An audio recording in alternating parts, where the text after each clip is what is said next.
గతంలో కేసీఆర్ గారి నాయకత్వంలో 50% స్థానిక సంస్థల్లో అది జిహెచ్ఎంసీ అయితేనేమి లేదా మరి జిల్లా పరిషత్ అయితేనేమి 50% మహిళలకు గతంలోనే రిజర్వేషన్లు కల్పించుకున్నాం.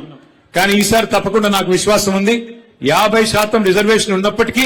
అంతకంటే ఎక్కువే మరి మా పార్టీ తరఫున కూడా మహిళలు ప్రాతినిధ్యం వహిస్తారని వహించాలని మనస్ఫూర్తిగా కోరుకుంటూ భవిష్యత్ అంతా కూడా ఎందుకంటే మహిళా రిజర్వేషన్ కూడా రాబోతా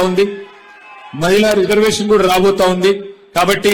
చట్టసభల్లో కూడా మరి సుశిక్షితులైన తర్ఫీదు పొందిన బాగా మరి సమాజం పట్ల సామాజిక స్థితిగతుల పట్ల మహిళల సమస్యల పట్ల అవగాహన ఉన్న మరింత మంది చదువుకున్న విద్యార్థికులైన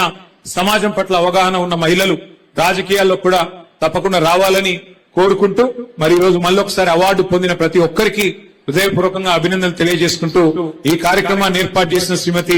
బొబ్బా నవతారెడ్డి గారికి గట్టిగా చప్పట్లతో ఒకసారి అందరూ అభినందనలు చెప్పాలని చెప్పి కూడా కోరుతూ